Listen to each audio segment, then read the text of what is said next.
الله أكبر الله أكبر الله أكبر الله. asalaamaaleykum wa rahmatullah. ok ginnaaw bi leen nuyoo yàlla ñëw tey di leen jox seen nafila tey mu doon fukki raka bu nekk daal ci Faatiha benn yoon, seulement benn yoon, qul yaa ayyuhal kaafiruun qul laa a'uudu bi benn yoon. seen nafila tey doon fukki raka bu nekk daal ci Faatiha benn yoon, seulement benn yoon, qul yaa ayyuhal kaafiruun benn yoon, qul huwallaahu ahad benn yoon.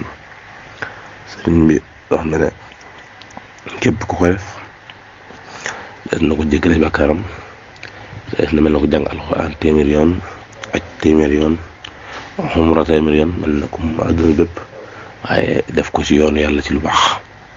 faaza allaziina haafazuu alaa siyaam shahrin bihi ughliqa baabun lil iyaam. suñu yóbbulu tey day jëm tey ci Yonent bi sallallahu alayhi wa sallam ni mu meloon ak waa këram. bu ne waa këram nag ñu jublu ay saxaabaam. Anas ibnu Malik dafa wax ne diir bi mu nekkee ak Yonent bi sallallahu alayhi wa sallam boobu masaana tax dañ naan toj kaas, Yonent bi sallallahu alayhi wa sallam du ko jàmmat.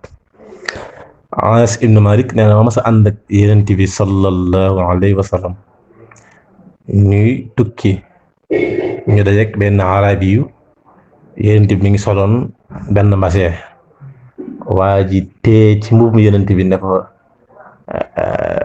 pour ñu jox ko ci wàll yéen dafa muuñ wax nañ ko jox dara. kon noonu la meloon ak waa këram. Yonent bi sallallahu alayhi wa sallam nit mas naa ñëw ci moom ne ko alku naa, mën na ko li tax mën na ko dama joteeg sama soxna ci biiru weer koor.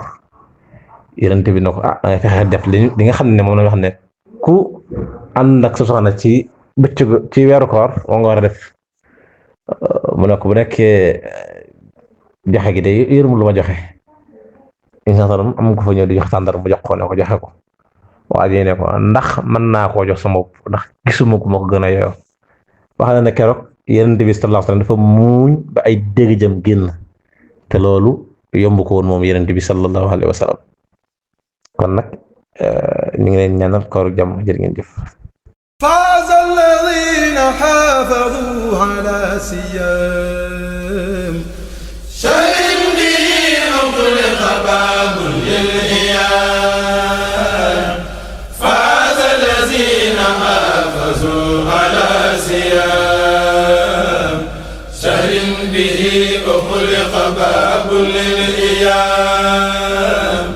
faaza allaziina haafazuu alaa siyaam shahrin bihi ughliqa baabun lil iyaam. yarawna afdala futuurin fil qubuur wa fil qiyaamati minal munil kabiir.